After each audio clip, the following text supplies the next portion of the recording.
Hello and welcome to DEI Advisors. My name is Lan Elliott on behalf of DEI Advisors. And today I am really pleased to have Frank Nardozza, the chairman and CEO of REH Capital Partners, which is a company that provides strategic advisory services to real estate and hospitality industries. Welcome, Frank. Oh, thank you, Lan, and welcome. Thank you for your welcome, and I'm pleased to be here. Thank you.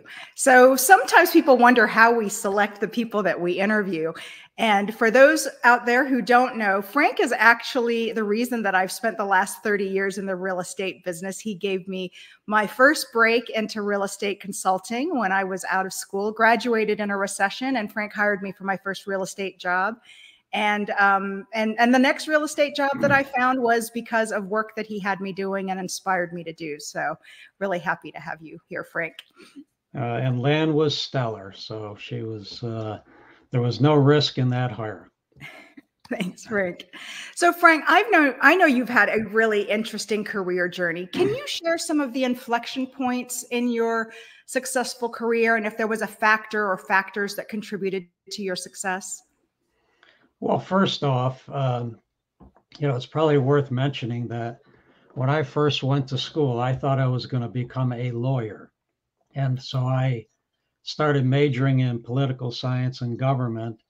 And then I guess it was my sophomore year in college, my roommate came home and said, "Hey, I just got back from an interview with with a few partners from this firm called Price Waterhouse." I'd never heard of that firm before. And this is back in the 70s. And he said the average partner was making $100,000 a year. So that sounded, so in today's dollars, that's probably $1 million a year. So I said, you know what, I'm going to go take some of those accounting courses. And so I started doing that. And so I ended up, so that was the first inflection point in my career. I switched majors and majored in accounting with a minor in government. And I ended up being hired by one of the predecessor firms to what's now known as the Big Four, the predecessor firm to what is now known as KPMG. And so in the inflection points starting in my career, the first thing that happened, I started out in the accounting and audit area of that firm. And one of the first things, the first day I arrived, they said, "Okay, we're going to spend a couple hours on orientation, and then we're shipping you off." I started my career in Fort Lauderdale, Florida. And they said they were going to ship me off to Orlando to work on their largest client, which was Gulfstream Land and Development and its subsidiary Bel Air Homes, the largest home builder and community developer in Orlando. So right away, my first assignment was in real estate. So there we go. Here's the start of real estate. And so in those big firms back then, once you worked on the first assignment in a particular industry, then the next opportunity that came up in that industry, everyone wanted the person to work on their job that already had some experience. And so I started with Gulfstream Land and Development, and then I was working on general development and a whole bunch of construction companies. And it was there I went into the real estate industry. But I was still in the accounting aspect of it. Then we had a client of our London office. I remember the gentleman's name. It was Norden Nanji. And he was going to start developing hotels in Orlando, and he was going to do it on International Drive. So they needed advisory assistance in helping them get set up in the United States to start working and trying to figure out how to be a hotel in Orlando. And this was in planning for the opening of Epcot Center. So I raised my hand and I said, you know what? That's close enough to real estate. And I always was curious about hotels. I even worked in a hotel when I was in high school and college doing busing in the restaurant and other things. So I said, you know what? I want to do that. So I did that. And it turns out that the assistance that they needed was beyond traditional accounting, and it was more advisory, business advisory. So another inflection point, I went from real estate to hospitality. And now I'm in a segue into advisory. So I was doing market assessments for them. I was helping them figure out what the business setup is, how to set up their company. I was helping them think about what the market segments are, how they can capture business from Disney and Disney tourists. So that was very interesting. And so those two events, just working in the accounting and audited area, and then focusing now on real estate and hospitality, that was the start of my career as an advisor in real estate and hospitality. And then what are the factors that contributed to that success? Well, I would say first off is soaking in as much knowledge as I possibly could do in areas that I was interested in, that being real estate and then hospitality. And also part of the success was being able to help clients solve their problems, understanding what the client's issue is, trying to figure out either did I have the resident knowledge or could I bring to the table the resident knowledge to work through their issues. And also learning early on that if you want something, raise your hand and ask for it. And possibilities are that you'll get what you want. If you don't raise your hand or you don't ask for it, nobody's going to know what you want. So those were some of the factors that contributed to my success. And to carry that story further, then of course we went through a number of mergers and acquisitions with the firm now known as KPMG. And so I eventually ascended to become the global head of real estate and hospitality consulting for KPMG. We took the consulting division public in an initial public offering. It was very fortuitous for me being one of the founding shareholders of this consulting company. And so I got a boatload of shares in this company. And then at some point when I could sell those shares, several partners and I decided, why don't we go launch our own platform, which is my company today called REH Capital Partners. So that's kind of a long-winded way of talking about inflection points in my career and the successes of curiosity, raising my hand, absorbing knowledge, and really using that knowledge to ascend through the ranks and to help clients as their advisor. Yeah, I really love the themes that you mentioned, being curious about different areas and volunteering and asking for opportunities, because you definitely won't get the opportunities you don't ask for. Sometimes you'll get some, but you won't see all of them. And then the other part, being a sponge, right? Because that's such a big part of it, and using your natural curiosity to help with that. Exactly. Frank, so oftentimes when we start working, we get into our career and we discover that there are new skills that you have to learn that you didn't know you were going to need earlier in your career. Was there a skill that you discovered that you needed to work on at midway point through your career, for example, that you had to develop in order to continue to progress? Well, I'd say that's an easy answer, given that I was in one of the largest professional service firms in the world, and that skill would be networking. So early on in my career, I was doing networking internally within the company and doing some networking externally. But I realized that I had to take networking to the whole next level.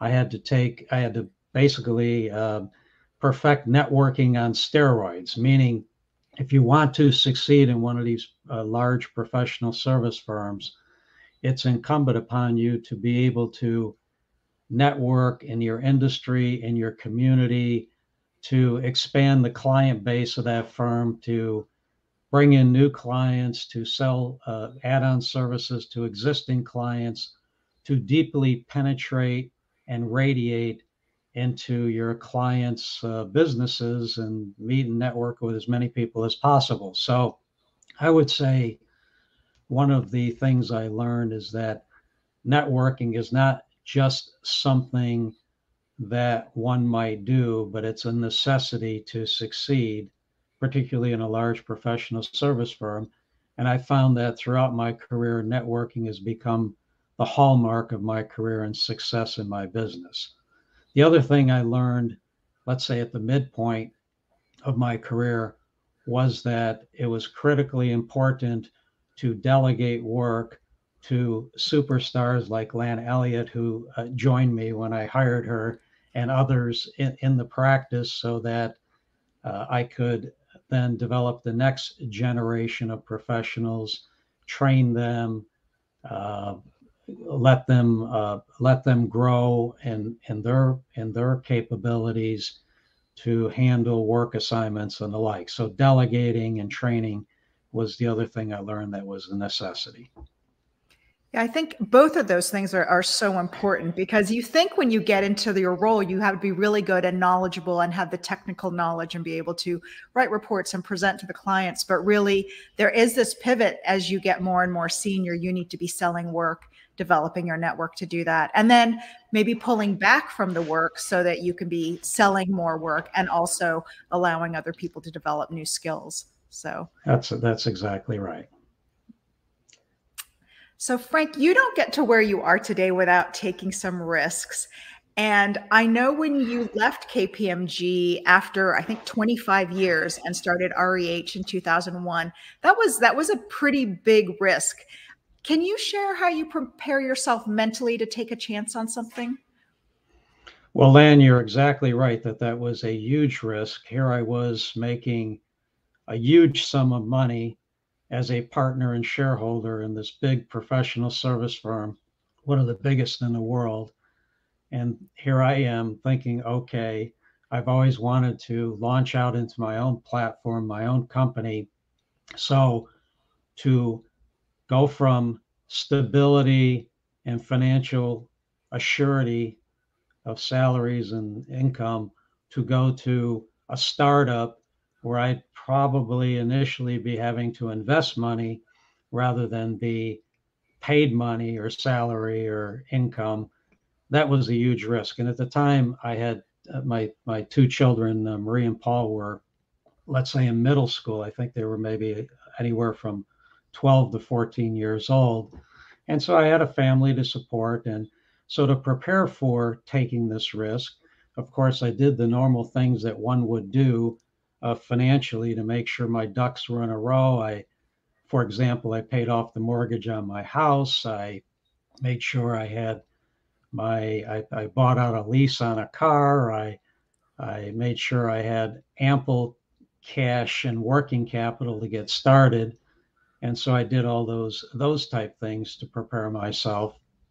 But the other thing I did mentally to prepare for taking this risk is I visualized success. And I would say anybody that's going to take a major risk, particularly going into a new business or new business venture, is to try to visualize what success will look like. And then to get mentally prepared, I started ticking the box of all the personal abilities and capabilities that I needed to be successful or to reach that visualized success. I took stock of myself. I knew that I had deep and extensive knowledge in real estate and hospitality, not just from an accounting or financial standpoint, but from a development and operational, a business structuring capability. I had tons of experience, and so I knew I had the background, experience, and resume to carry the day. But then, secondly, I also knew that I had the network. You know, when I was with KPMG or its predecessor, I was building relationships with CEOs all over the world, be it in real estate companies, development companies, hotel companies, financiers, investors, private equity groups. So I had the contacts and the network. So with my knowledge and capabilities, contacts and network, and then also bringing on board individuals into the company that had like kind skills to succeed, those were the key ingredients and factors that I considered to mentally prepare myself to take that major risk. I love that you protected the downside. You paid off all your debt so that you were pretty much debt free, and then really took stock and made a list of all the strengths and the abilities that you had with you and your team, and then what else do you need to bring on, right? So Exactly. So Frank, I know even back in the time that I was working for you, and I won't date us by saying how far back that goes, but you've been advising senior leaders in hospitality for many years, and you are always a wealth of knowledge and experience. So I'm really curious how you stay up to speed on all the information that's required to stay current in our industry, in the world in general. Well, you said it. You're curious to know how I stayed current.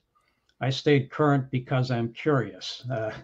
Just to carry that a little bit further, I said before, I'm a sponge of knowledge. I want to learn about many different areas. I'm always curious on why things are the way they are, both in companies, professionally, and then just generally in life.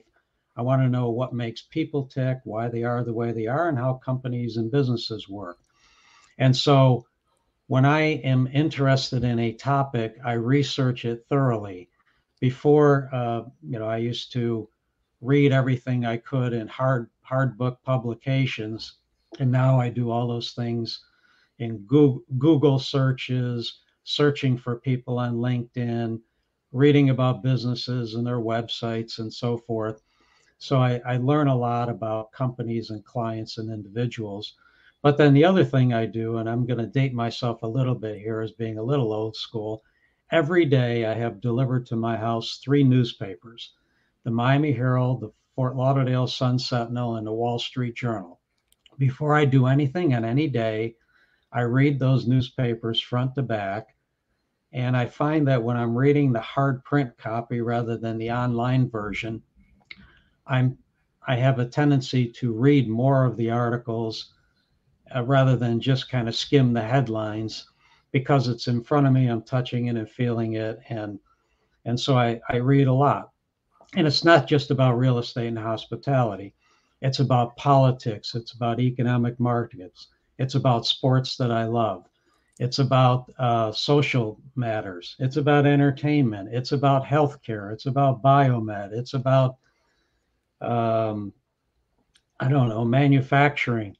So I feel pretty comfortable that if I'm sitting on an airplane and talk to somebody cold next to me, and they tell me what their business is, or where they're from or whatever, chances are pretty good that I'm going to strike up a conversation, and not just at the superficial level, but if they tell me they're in biotech or healthcare or manufacturing, I've read enough about it and maybe even invested in their industry. So I'm going to have probing questions and dig further. So it's curiosity, it's research and learning, it's all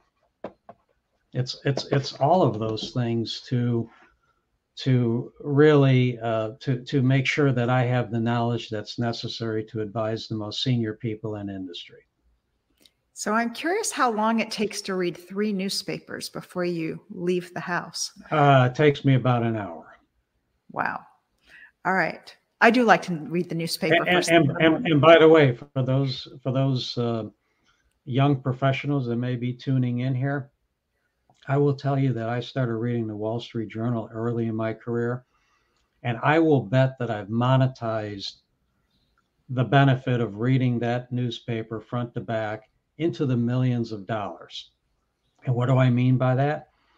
Because I have read an article about a company in my industry that was about to enter a new market, or somebody that was going to develop a hotel in a particular market, or somebody who was going to enter into a joint venture partnership with a private equity group I know. And immediately, as soon as I saw that or see that, I'm on the telephone or sending emails or text messages or whatever it might be to all the people I know surrounding that particular situation to see if I can help in any way. And it's led to untold number of advisory assignments for me, both when I was at KPMG and now in my company, REH Capital. Amazing. I've seen that. I've seen that in action where you've come in and sold business that was just recently in the news. So I've seen that happen. Let's go a little bit deeper because you had mentioned developing a network, and of course, the hospitality business is a lot about relationship building. And you've mentioned this earlier, that it's one of the keys to your success was developing this. How do you develop a network that suits your personal style? Well, first off, I'll just say how I approach networking. If I meet somebody cold, I'm going to be asking probing questions based on my curiosity. I'll say, I'll start with, of course, the normal things like, pleased to meet you. Where are you from?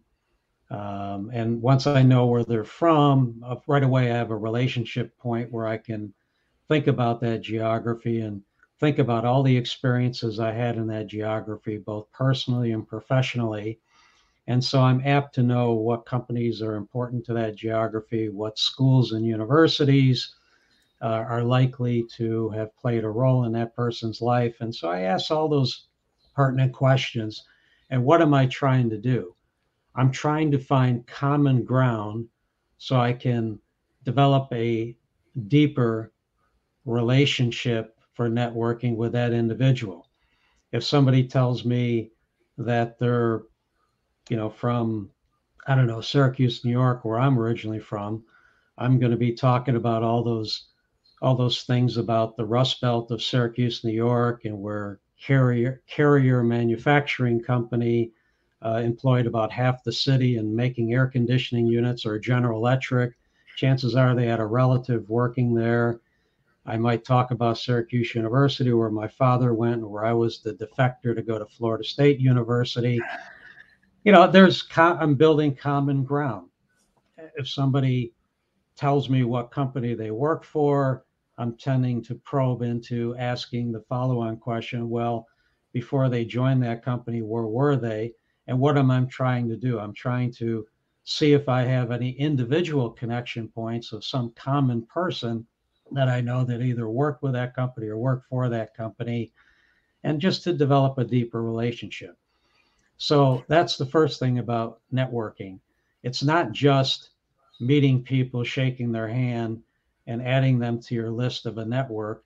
It's really trying to probe deeper and create common ground so you're developing a true relationship with that person. And then the second part of it is to follow up.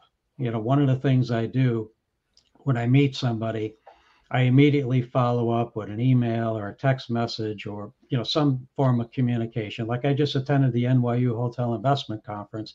I've already followed up with most everybody I met there. And, I gave them a little pitch about why I really enjoyed meeting with them, which I really truly did. And I learned something about their organization, about the person individually.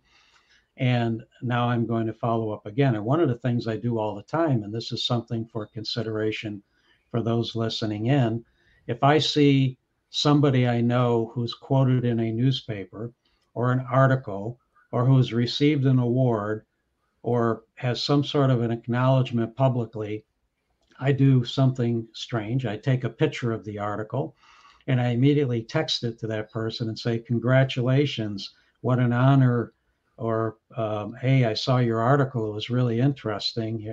And it's attached. And in case you missed it, it was in such and such publication.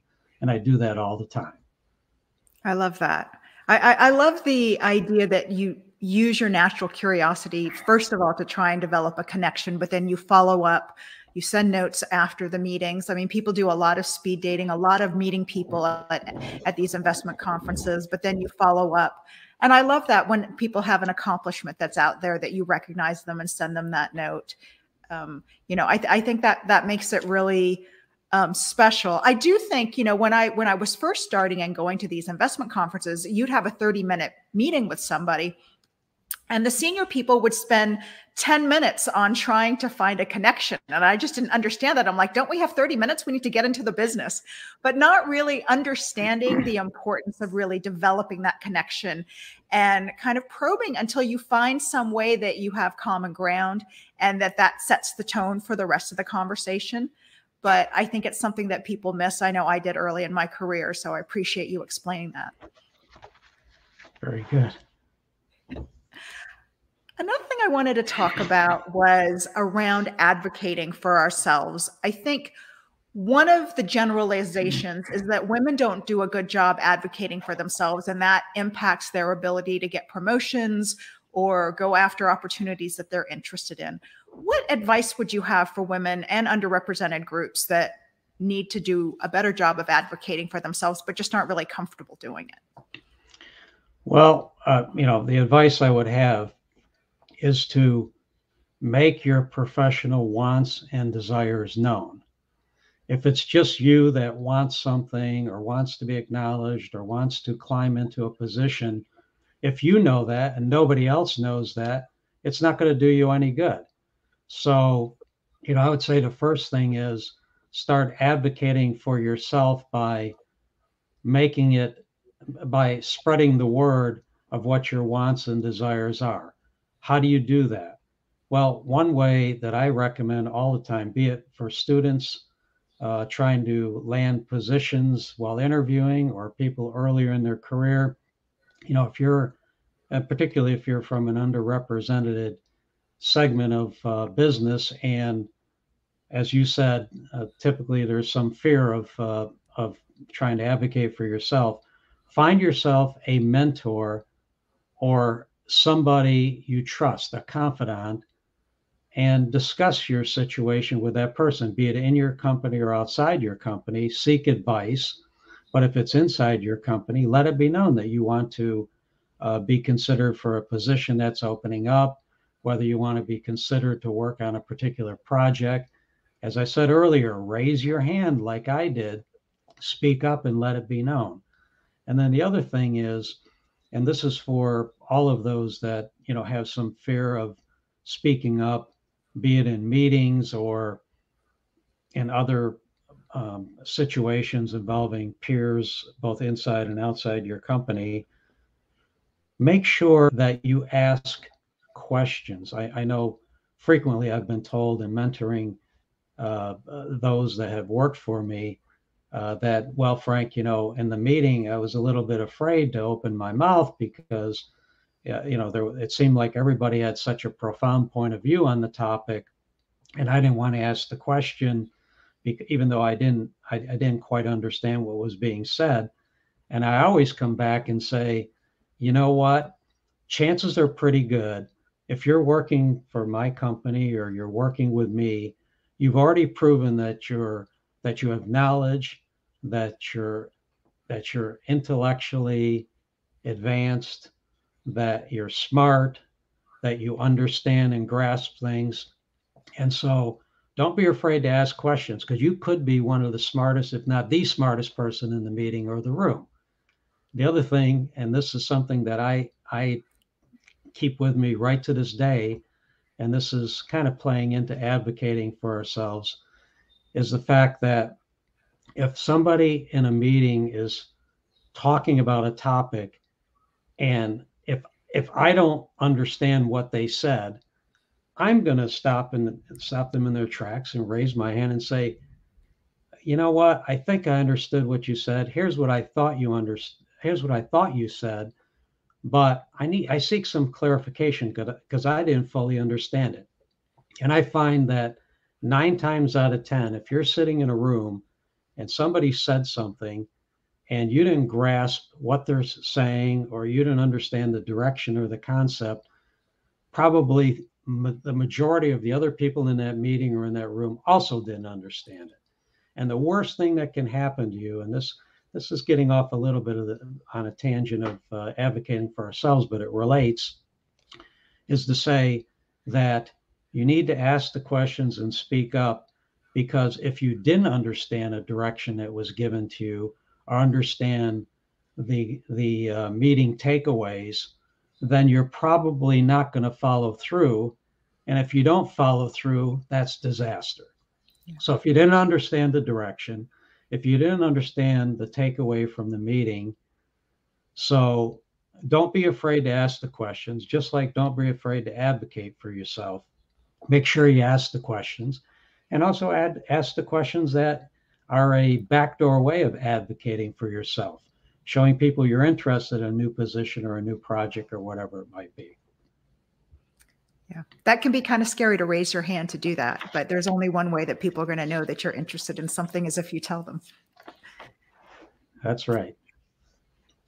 Let me switch a little bit over to work-life harmony, if there's such a thing, because despite leading a national practice at KPMG, and you had clients from around the world, I know you were flying internationally a lot, you always protected your family time. You were present for your children's key events. And that honestly wasn't typical for men to do in the 90s, to be honest. It was much more a thing of everyone just worked as many hours as they could. And that's how they proved that they were valuable to their company. But how do you maintain work-life harmony, and how have you done it? Because you have a wonderful way of protecting time with your family and with your kids. Well, Lana, I would say that it boils down to setting priorities. Just like you set priorities for work and business, I would say it's equally important, if not more important, to set priorities in your life and your family to make sure you maintain that work-life balance. And I will tell you, you said it, I was bouncing like a ping pong ball from continent to continent. I was working in Singapore, mainland China, Europe, South America, particularly when I was with KPMG, but also even with my company today. And I did extraordinary things to make sure that I was there for that dance recital for my daughter, or her soccer game, or my son's baseball game, or the award they were receiving in school, or graduation, or just things, that family events, holidays, whatever it might be. Same thing with my wife, what was important to her, and set that as a priority. So I would book a red eye to get back where I was living in Florida. And by the way, I was when I was with KPMG, I was assigned to the office in New York City, and I was working in Florida and also maintained an office in Miami just as a courtesy office that KPMG afforded me. But my office was at 345 Park Avenue, so I was bouncing all over the place. But I'd get on a red eye from California to Fort Lauderdale or Miami, so that I could be there for that event that may take a day or two, and then fly right back to wherever I was in the client situation. I did the same thing when I was overseas. So I went through great lengths to fulfill those priorities that I set for life, for the life balance side of it. So I would say it's very important. Set the priorities as you set it for work, set your life priorities, and make sure you follow through on it. That's wonderful. I love the way you've stated that. Well, as I suspected, we are getting to the end of our time together. So I'm going to do two quick questions for you. The first one is advice to your younger self. What would you want younger Frank Nardozza to know? Well, the first thing I would say, I would tell myself back when I was 22 years old, that no matter what you want in life, you can achieve it, no matter how far-fetched the goal may be. I mean, if you told me when I was sitting on the steps of the business school at Florida State University, just watching the people walk by, that someday I would ascend to be the global head of real estate and hospitality consulting for KPMG, or beyond that, be inducted into the Florida State University College of Business Hall of Fame, I would say you were smoking something funny. Nobody ever told me, Frank, you can, if you put your mind to it, you can achieve all these things. So I wish I would have had people tell me that earlier on, so that I maybe could have advanced even quicker than I did. And also, just somebody should have told me earlier on that networking is not just, as I said earlier, shaking somebody's hand, but going deeper to develop relationships that you can count on, that you can leverage both personally and professionally. So those would be the two things would be: set your goals high, no matter what background you came from, no matter how modest the means of your family when you entered into your professional life, which is the case with me. I came from very modest means of a family that, just kind of got by. I worked my way through school, paid my own way, worked 2 jobs while I was in college. But, it would have been great if somebody said, hey, Frank, you could be the CEO of some company if you really put your mind to it, or whatever other goal there was. Wonderful. Well, one last question for you, please, because you've shared a lot of really wonderful advice during our conversation. Do you have one final nugget, one more piece of advice for women and underrepresented groups that are looking to advance their careers? Well, one piece of advice. I'm going to cheat and break that down into a couple pieces, but do not underestimate your own personal abilities, because they are far greater than what you think they are. I find that underrepresented female or underrepresented populations moving into business, they have this fear of the imposter syndrome, where they feel they're there, but they don't belong there. And they have to prove that they belong there. And they even have self-doubt whether they belong there. Don't have that self-doubt. Take stock of your own abilities. Do not underestimate your abilities. I'll say that again. Do not underestimate your abilities. The other thing is, and I already said it, but ask what you want for. Raise your hand. If you don't ask for it, you're never going to get there. And I think I said earlier, particularly for underrepresented, latch on to a mentor or a confidant that you can seek advice and let them know what you want out of your life or your business priorities, and use them and leverage them to achieve what you want out of business or out of life. Wonderful. Thank you. Thank you so much, Frank. I really appreciate it. And as I knew, we would run out of time, but I do appreciate your time, and you've offered such wonderful advice for our viewers. And I hope for our viewers, if you've enjoyed this interview with Frank, you'll join us on our website, deiadvisors.org, for other wonderful interviews. Thank you so much. Thank you for having me, Lan. Thank you so much.